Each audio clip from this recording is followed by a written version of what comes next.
Welcome to Talk Treatises.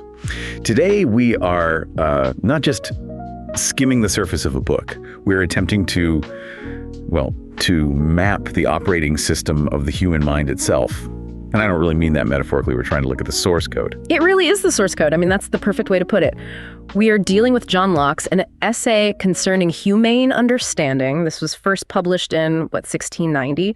And it is just so difficult to overstate how much of a pivot point this text is in the history of thought. A pivot point? How so? Well, before Locke, philosophy was, largely obsessed with the what? What is the world? What is God? Exactly. What is the substance of the soul? All these huge, almost unanswerable questions. And Locke just stops everything. He stops the entire conversation and asks, how? Not what, but how. How? How is the instrument itself, our own mind? How is it actually working? Before we talk about God, let's talk about how we even get the idea of God. It's like a hardware diagnostic before you try to run the software. That's it, exactly. A hardware diagnostic. And the context here, you have to understand the context to get his mission. Yeah. It's 1690. Right in the thick of it. The scientific revolution is in full, glorious swing. You have giants walking the earth. You have Isaac Newton, who's figuring out the laws of gravity. You have Robert Boyle, who's basically inventing modern chemistry. And Huygens working in optics, figuring out light. I mean, these are titans. Yep. And Locke looks at these men, these master builders, as he calls them. He really calls them that. He does. He sees them constructing these vast, beautiful systems of the universe. And he has this moment of, I think, real humility. He realizes he can't compete with that. He isn't building the castle. He has a different role. A completely different role. He has a very almost self-deprecating term for himself in the introduction, doesn't he? He doesn't call himself an architect or anything grand like that. No, not at all. He calls himself an underlaborer. Which is what? Yeah. The guy digging the ditches, the demolition crew. Essentially, yes. It's the person clearing the brush.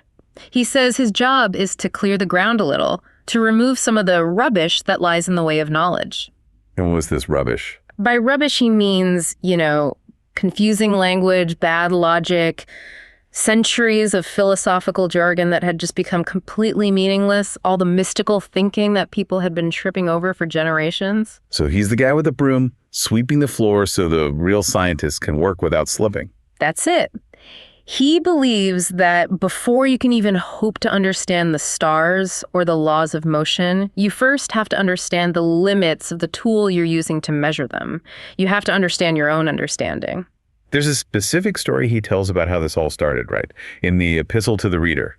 It wasn't some solitary genius moment staring into a fire. No, it was a failed conversation, which is so relatable. We've all been there. Absolutely. He paints this very vivid scene. He was sitting in a chamber with 5 or 6 friends, and they were discussing a topic totally remote from this one. Do we know what it was? Historians think it was probably something about morality or revealed religion, and they just hit a wall.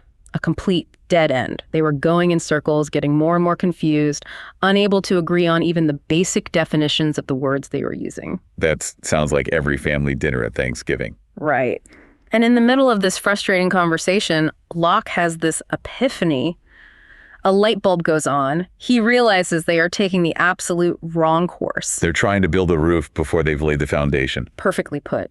Before they can argue about the nature of the universe or the rules of morality, they need to stop and examine their own abilities.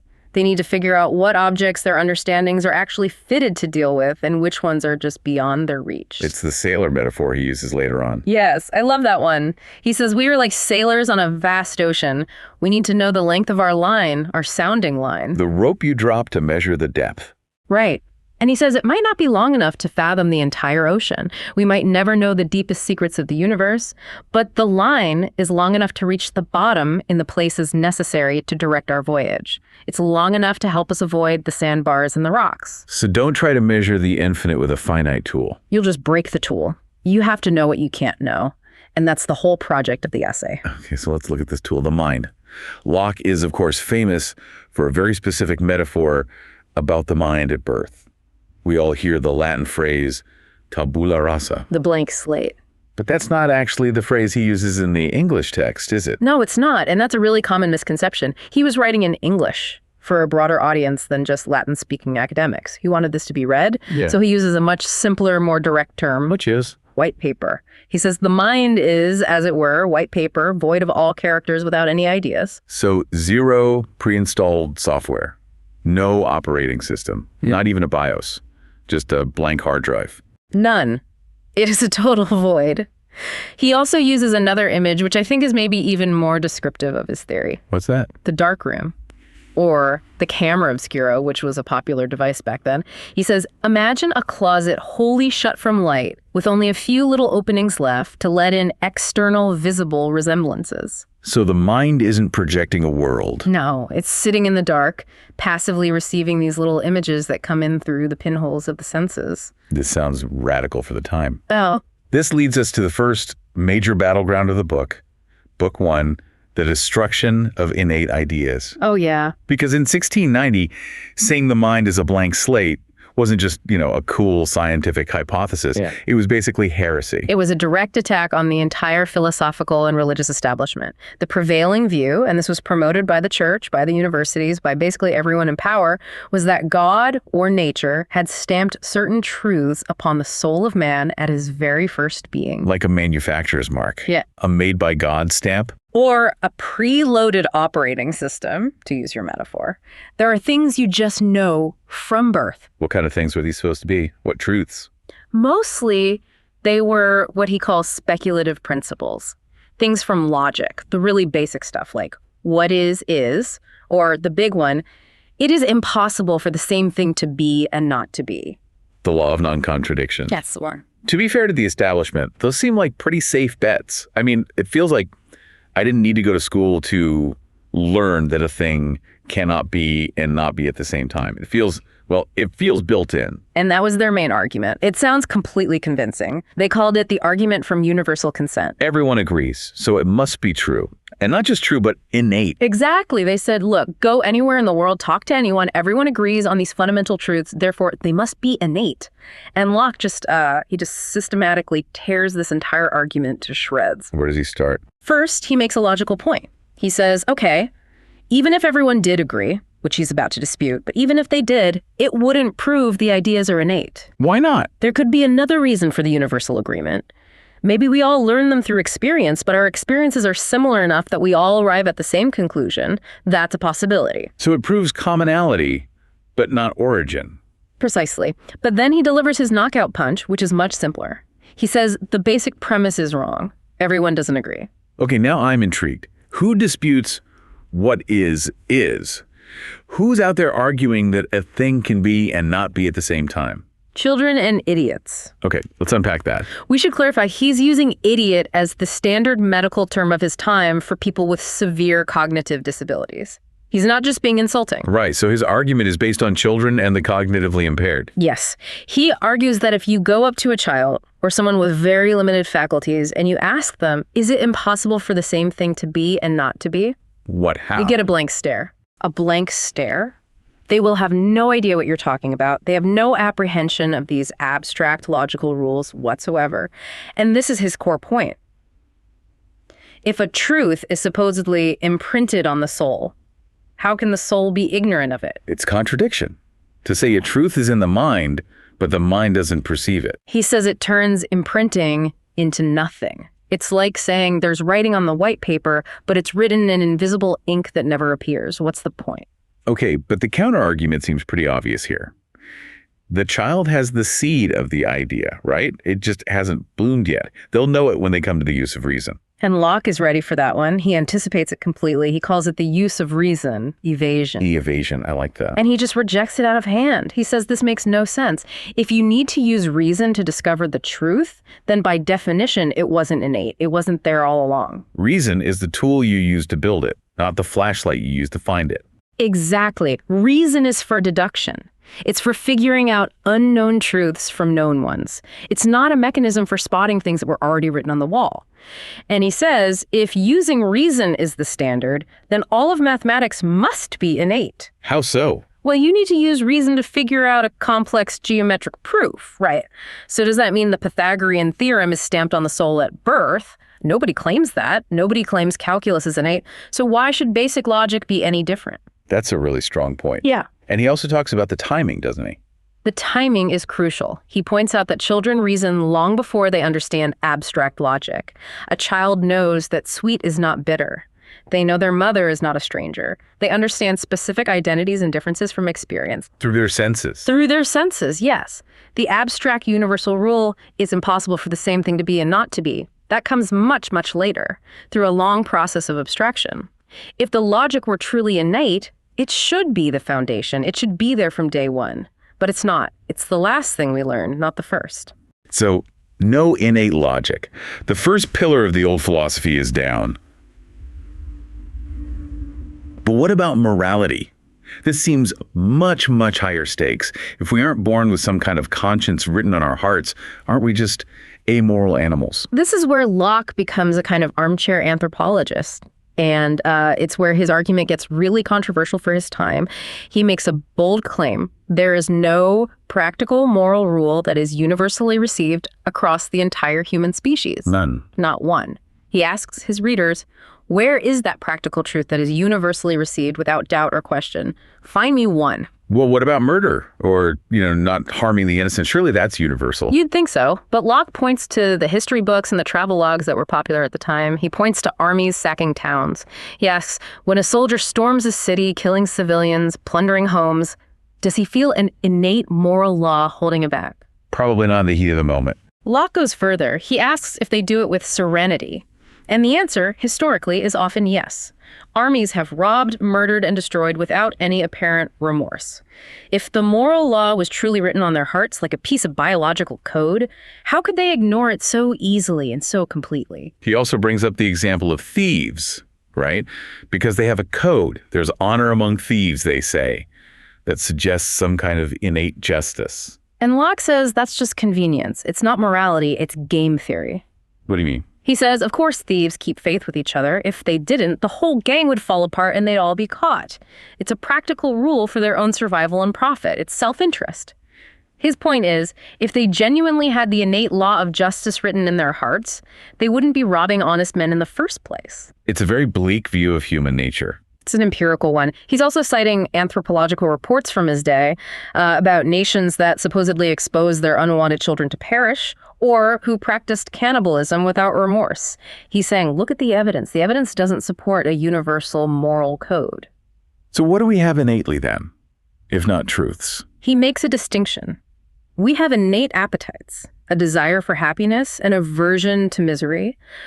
But we don't have innate truths that tell us how to achieve that happiness. We have to learn that through experience. Okay, so innate logic is gone. Innate morality is gone. There's one big one left. Yeah. God. Surely, writing in the 17th century, he has to grant that the idea of God is innate. You would think that would be the one place he'd back down, but he is just fearless here. Absolutely fearless. He applies the exact same logic. He points to the travel literature of the time, which was full of accounts of newly discovered peoples. Yeah. And entire nations had supposedly been discovered in the Americas and elsewhere that appeared to have no notion of God or religion at all. No word for God, no rituals, nothing. If the idea is innate, how is that possible? And even where people do have an idea of God. It's complete mess. He says, look around you. Some people worship the sun. Some worship animals. Some worship a pantheon of flawed, human-like deities. Some worship an abstract, unknowable spirit. If God himself stamped his signature on our minds, why is it such a blurry, illegible stamp? Why are there so many different and sometimes ridiculous ideas of him? So Book I leaves us with nothing. Avoid. The rubbish is cleared, but so is the foundation. The mind is a blank sheet, an empty cabinet, which, of course, creates a huge problem he now has to solve. And that brings us to Book 2, The Origin of Ideas. If the factory starts empty, how do we get any inventory on the shelves? And his answer is simple and profound. He says there are two fountains of knowledge, only two. Every single idea you have ever had, from the most simple to the most complex, comes from one of these two sources. Okay, fountain number one. Sensation. This is the obvious one. The windows of the dark room are opened. External objects from the world affect our senses. We see light and color. We hear sounds. We feel heat and cold. We smell scents. We taste sweet and bitter. These impressions rush in and stamp themselves on the mind. So all the raw data from the outside world. All of it. That's the first fountain. And fountain number two. Reflection. This is the mind turning inward on itself. The mind observes its own operations. We perceive that we are thinking, that we are doubting, believing, reasoning, knowing, willing. Locke calls this internal sense. So sensation is about the outer world, and reflection is about the inner world of our own mental process. Precisely. Sensation provides the ideas of things like yellow, hard, cold. Reflection provides the ideas of things like thinking, doubting, wanting. And he insists that's it. There is no third source. Every idea is born from one of these two. And in the beginning, he says we're just passive, right? We don't have a choice in the matter. That's the concept of passive reception, and it's critical. He says the understanding can no more refuse to have simple ideas when they are offered than a mirror can refuse to receive an image that is in front of it. You can't look at a bright blue sky and refuse to see blue. Your eyes are open, the data comes in. The data comes in. A wax tablet cannot refuse the seal that is pressed upon it. And just as importantly, you can't invent a new one. You can't just create a new simple idea out of nothing. Right. Try it. Try to imagine a color you have never, ever seen before. Not a shade of blue, not a mix of green and yellow, a fundamentally new color. Can't be done. It can't be done. Any more than a blind person can imagine the color red. You can only work with the raw materials you have received. This brings up his really important distinction between simple and complex ideas. It feels very almost chemical, like building with atoms. It is explicitly compositional. That's the perfect word for it. Simple ideas are the atoms of thought. They are unmixed, uniform appearances. The coldness of a piece of ice, the whiteness of a sheet of paper, the smell of a rose. And they come into the mind as separate units. Yes. This is a key point. Even if the object itself, like a flower, has them united, it has a certain color and a certain smell and a certain texture, the mind receives red and sweet smell and soft as distinct, separate packets of data. They are the basic building blocks. And then the mind, which was passive before, now gets to work. Now the mind becomes active. It's like a child who's been given a big box of Lego bricks. It can't create new bricks, but it can build anything it wants with them. It takes these simple atoms of thought and it repeats them, it compares them, and it unites them to create complex ideas. So snowball is a complex idea. Right. It's a combination of the simple ideas of white, cold, and round, all united into one concept. Army is a hugely complex idea. Murder is a complex idea made of simple ideas like a man, death, intent, a weapon. All the richness of human thought comes from combining these simple inputs. There's a tricky concept he introduces here that I find fascinating. It's about privation. How do we have an idea of something that isn't there, like a shadow or a hole? A shadow isn't a thing, it's a lack of a thing, a lack of light. Right, and this is another piece of evidence for him that the idea in the mind is not the same as the thing in the world. He calls this the painting a hole argument. Painting a hole. Yes. Locke says that in the physical world, a shadow is a negative. It's an absence of photons. But in the mind, the idea of blackness or shadow is a positive, real idea. It's just as real as the idea of light. So when you paint a picture of a hole in a wall, you use black paint. You use something positive, a substance, to represent the negative, the absence. This is a key step for Locke. It proves that the mind is creating its own positive content, even to represent a negative in reality. The map is not the territory. Which serves as the perfect bridge to what I consider the most mind-bending part of the book, the part that feels like a scene from The Matrix. I know what you're talking about. The distinction between primary and secondary qualities. This is the physics of perception, and it is absolutely revolutionary. Locke essentially tells us that half of what we experience, half of our reality, isn't real in the way we think it is. Okay, so he divides the world into two types of qualities. Let's start with the first one. Primary qualities. The real stuff. The stuff that's actually out there in the world in the objects themselves. What's on the list? These are the qualities that are inseparable from the body no matter what you do to it. The list is solidity, extension, which means taking up space, figure or shape, motion or rest, and number. So if you take a grain of wheat and you divide it and divide it and divide it until it's a single atom, it still has solidity, it still takes up some space, it still has a shape, even if it's tiny, it's either moving or at rest. These qualities are really in the object, completely independent of whether anyone is there to perceive them. They're objective reality. Okay, that seems straightforward enough. Now for the weird part. Secondary qualities. The weird part. Secondary qualities are things like colors, sounds, tastes, and smells. And Locke's bombshell is that these qualities are not in the objects at all. So the blue is not in the blueberry? No. A blue is in you. It's a sensation in your mind. So what's in the blueberry? In the blueberry, there is only a certain texture, a certain arrangement of its atoms, its primary qualities, that gives it the power to reflect light in just such a way that it produces the sensation of blue in your mind when that light hits your eye. He calls them powers. Yes. Secondary qualities are not real properties of the object. They are just powers in the object to produce sensations in us. The sweetness is not in the sugar. The sugar just has a molecular shape that has the power to produce the sensation of sweetness on your tongue. This is a huge claim. How does he try to prove it? He uses these wonderful, simple, and absolutely devastating thought experiments. The first is the almond experiment. Okay, lay it out. Take an almond. It's white and it tastes sweet. Mm-hmm. Now take that almond and pound it with a mortar and pestle. You grind it into a powder. What happens? The color changes. It becomes kind of a dirty gray or brown, and the sweet taste becomes oily. Exactly. And now Locke asks the critical question, did the whiteness somehow fly away? Did the sweetness escape from the almond when you crushed it? No. All you did was change the mechanical texture. You changed the arrangement of the solid parts, its primary qualities, and because you changed the texture, it now affects your senses differently. If the color were an inherent real property of the almond, it shouldn't just disappear because you crushed it. It shouldn't. This proves the color is just an effect produced by the texture. And then there's the water bucket experiment. I love this one because you can literally do it right now in your kitchen. It's a classic. A total classic. He says, take 2 buckets of water, one hot, one cold. Put one of your hands in the hot water and the other in the cold water. Let them sit there for a minute and acclimate. Okay, got it. Now take a third bucket filled with lukewarm water and put both hands into it at the same time. What do you feel? Well, to the hand that was in the hot water, the lukewarm water is going to feel cold. Right. And to the hand that was in the cold water, It's going to feel hot. but it's the same water. It can't be both.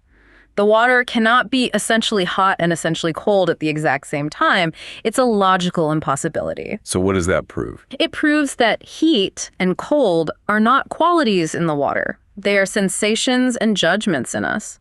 The water just has a certain motion of its particles, a certain kinetic energy.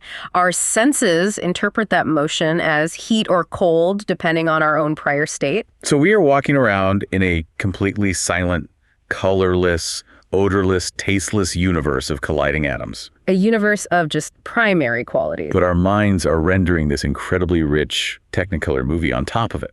That is exactly the mechanical philosophy in a nutshell. We live in the user interface, not in the underlying code.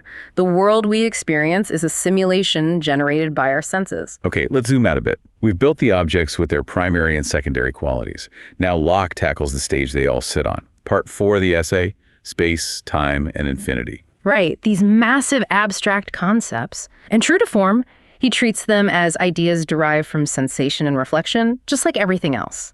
Let's take space. The huge debate in the 17th century was about the vacuum. The void. Whether empty space could exist. Yes. Descartes, who was the other philosophical giant of the time, said no. He argued that space and matter were the same thing. The essence of matter was just extension, taking up space. So a vacuum space without any matter was a logical contradiction. Impossible. But Locke disagrees. Vehemently. He thinks it's perfectly obvious that space and body are distinct. And he uses this brilliant thought experiment involving the edge of the universe. Go on. He says, imagine a man was placed at the very boundary of the corporeal universe, the absolute edge of all matter. Now, could he stretch out his hand? If he can. If he can stretch out his hand, then his hand is now occupying space where there was no body before. So pure space exists. A vacuum is possible. And if he can't stretch out his hand? Then Locke asks the devastating follow-up question. What stops him? If there is literally nothing there, how can nothing offer resistance? Is the nothing solid? Is it a substance?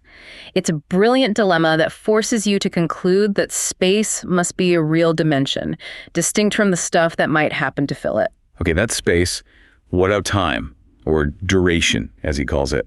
Where do we get that idea? Not from watching the sun move, as you might think. He argues we get the idea of time, of duration, from the train of ideas succeeding one another in our own minds. A flow of our thoughts. The constant flow, one thought after another, and he uses the example of deep, dreamless sleep. If you sleep without dreaming, the train of ideas stops. And what happens? You lose time. You go to bed, you wake up, and it feels like no time has passed. Exactly. The moment you wake up, feels instantly joined to the moment you fell asleep. You have no sense of the duration because you had no consciousness, no flow of ideas. For Locke, time is just our way of measuring that internal flow. The sun and the clocks are just convenient, regular motions we use to chop up the continuous duration of our own consciousness. So if you had no thoughts, you would experience no time. You'd be in eternity, in a sense. And what about infinity? How does a finite mind get an idea of something infinite? That seems like a real problem for his system. It does, but he has a clever solution. He says we have no positive idea of infinity itself. We can't actually picture an infinite space or an infinite number in our minds. Well, what do we have? We have an idea of the endless addition. He calls it a mode of quantity. You take the idea of a certain length of space, say a mile, you can always add another mile to it, and another, and another. You can always add one more to any number. Infinity, for Locke, isn't a picture of a thing. It's just the realization that you can never stop adding. It's a negative idea, the idea of no end, rather than a positive idea of a complete whole infinity. Okay, so we have the world, the objects, the stage. Now we need the actor, part V. The will, liberty, and necessity. This is a very dense, very difficult section of the book. It is, but it's so important. And he starts by saying that for centuries, we have been asking the completely wrong question about free will. What's the wrong question? The wrong question is the will free? Locke says that question is unintelligible. It's gibberish. Why? It's a category error. He says it's like asking, is my sleep swift? Or is virtue square? The words don't fit together. I don't follow. Why don't they fit? Because for Locke, the will is a power. It's the mind's power to prefer or choose an action. And liberty, or freedom, is also a power. It's the power to act or not act according to that choice. And powers don't have powers. Agents have powers? Agents have powers. Men have powers. You don't ask if the power of choosing has the power to act. It makes no sense. The proper question is not, is the will free? The proper question is the man free? Okay, so that's the right question. What's his answer? Is the man free? Locke gives a very careful, very specific definition of liberty. A man is free if he can do what he wills to do, and can also forbear from doing what he wills to forbear. So if I choose to raise my hand, and I can raise my hand, I am free in that moment. Correct.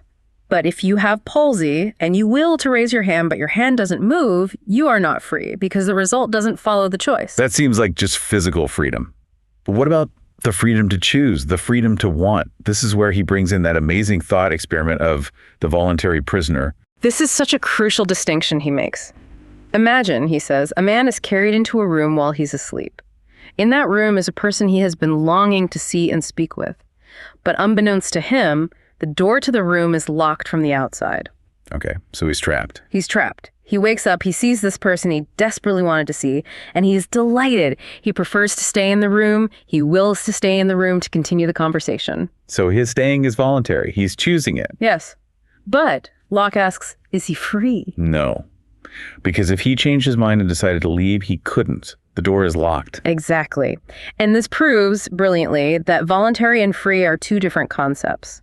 You can be a voluntary prisoner, happily and willingly doing what you're doing, but if you lack the power to do otherwise, you are not truly free. So what determines the will then? What makes us choose one thing over another? The standard philosophical answer was always the good. We reason about what's best, and then we choose that. And Locke says that's just demonstrably false. If we always chose the good, no one would ever sin.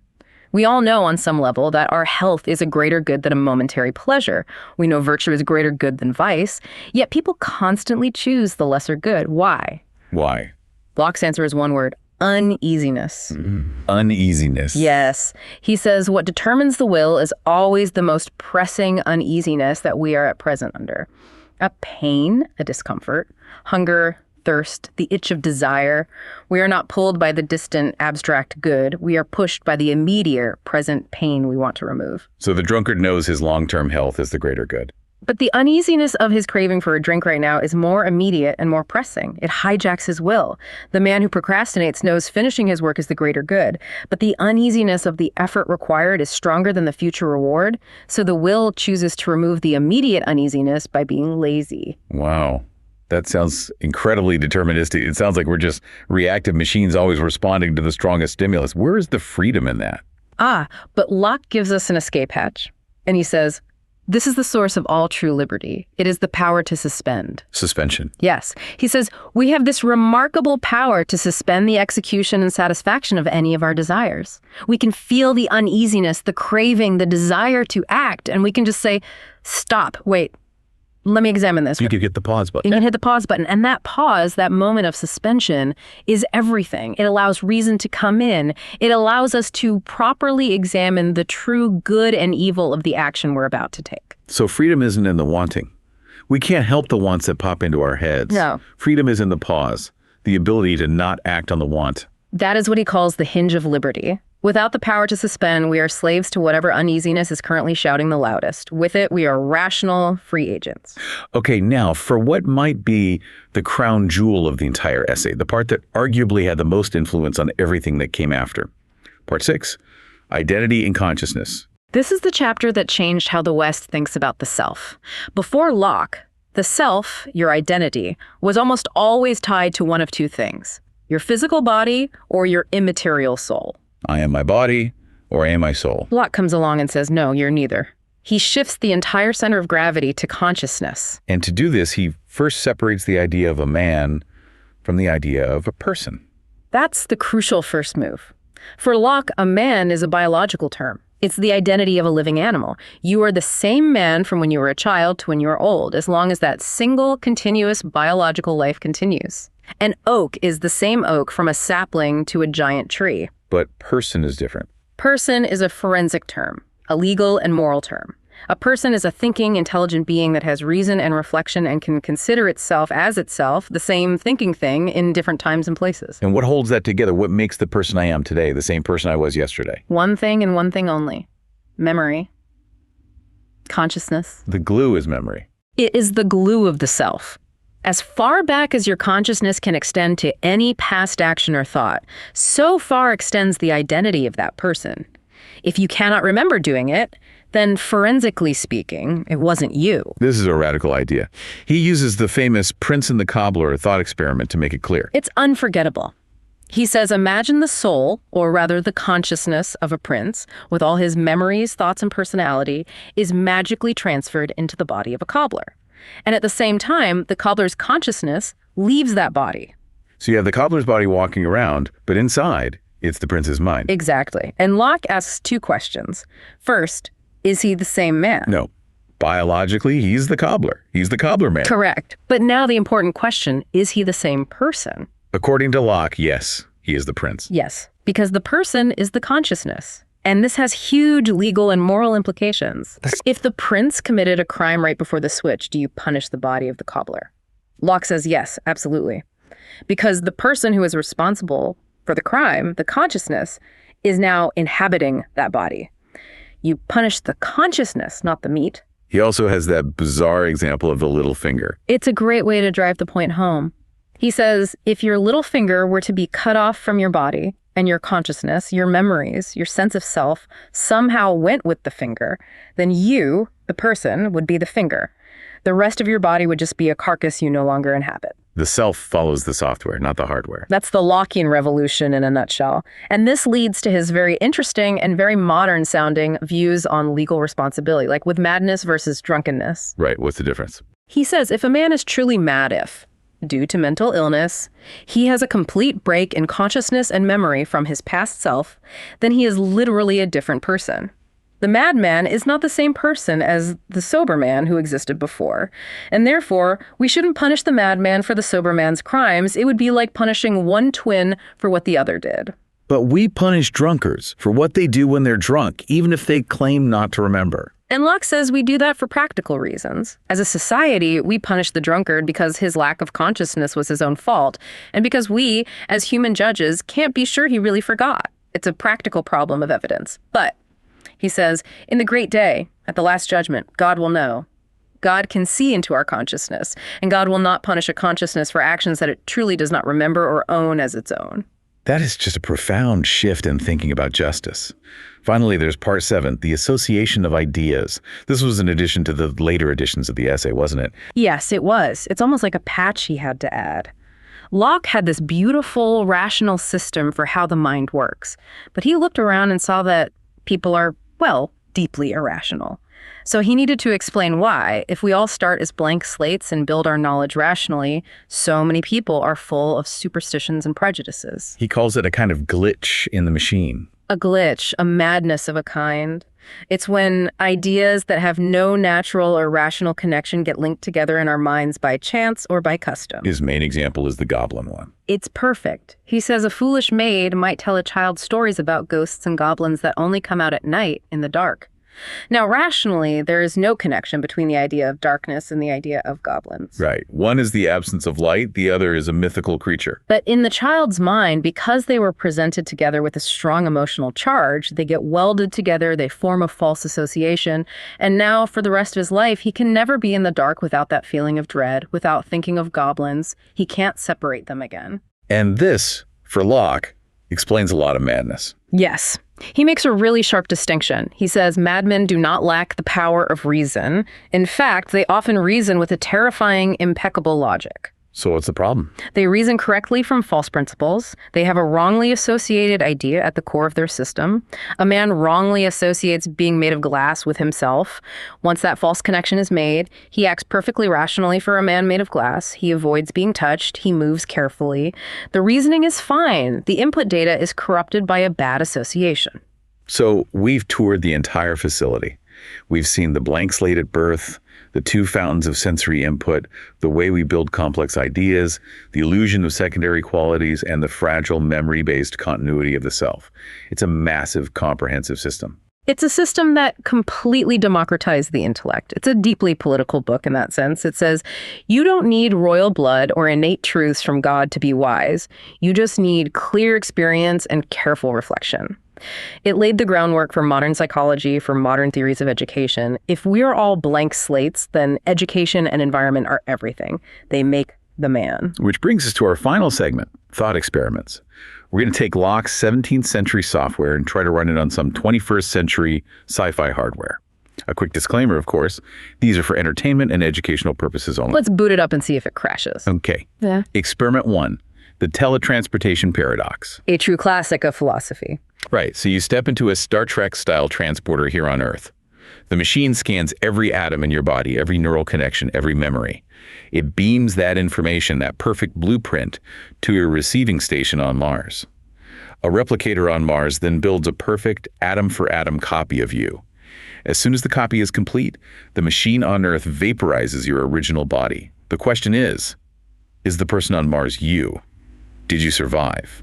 According to John Locke's theory of personal identity, the answer is an unequivocal 100% yes. But why? The matter is totally different. The atoms are Martian atoms, not Earth atoms. The substance is irrelevant to Locke. The man, the biological animal, is a different man, but the person is the continuity of consciousness. If the being on Mars has all your memories, if they remember stepping into the machine on Earth just a moment ago, then the chain of consciousness is unbroken. The self has simply moved from one vessel to another. Locke would be the first one in line to sign up for teleportation. Okay, but here's the twist that always gets me. What if the machine on Earth malfunctions? It successfully creates the copy on Mars, but it fails to vaporize the original you on Earth. Now there is an Earth you and a Mars you. They are physically identical. They both have all your memories up to the point of the scan. Who is the real you? This is where the model breaks, or at least gets incredibly messy. Locke defines the self as that which is conscious of pleasure and pain. If I pinch the Mars you, does the Earth? You feel it. No. And vice versa. The moment they were created, their streams of consciousness diverged. From that second forward, they are having different experiences. They are accumulating different memories. So they are two different people. From the moment of divergence, yes, they are two distinct persons who just happen to share an identical past. But here's the forensic nightmare that Locke's theory creates. If the original Earth you committed a murder 5 minutes before stepping into the scanner, is the Mars you also guilty of that murder? Well, the Mars you certainly remembers doing it. They have the consciousness of the act. They feel the guilt. Locke's theory seems to imply that both are accountable. You have two distinct persons who are both, through memory, identical with the person who committed the crime. You might have to imprison both of them. It's a paradox with no easy answer. A double jeopardy nightmare. Okay, let's move on. Experiment 2. The sleepwalker's defense. This one really tests the man versus person distinction. The scenario is this. A man suffers from a severe, complex form of sleepwalking. One night, while completely asleep and unconscious, he gets out of bed, gets in his car, drives to his boss's house, and sets it on fire. He then drives home and gets back into bed. He wakes up the next morning with absolutely zero memory of the event, but security cameras prove his body did it. Is he guilty of arson? Locke would be forced to argue that the man, the biological animal, the body, is guilty of the act. His body performed the actions, but the person is innocent. Because the person is the consciousness, and the consciousness wasn't there. Correct. If there is absolutely no consciousness of the act, if there is no memory of it that can be attached to the self, then the self was not present. The agent, the thinking being, was not there. For Locke, it would be no different morally than if a sudden gust of wind blew the man's unconscious body through the window and knocked over a candle that started the fire. The body was a cause, but the person was not the agent. But our legal system today would almost certainly punish him. We'd call it negligence or some form of diminished responsibility, but there would be a punishment. And Locke would argue that's a result of our imperfect human system of justice. We punish him because we can't be 100% certain he had zero consciousness. We can't peer into his mind. But philosophically, and in the eyes of God on that great day, Locke would maintain that the person is innocent. It's a radical challenge to our gut assumption that we are our bodies. Locke is screaming across the centuries, no, you are your thoughts, you are your memory. If that wasn't there, you weren't there. A truly radical thought for 1690, and honestly, still pretty radical today.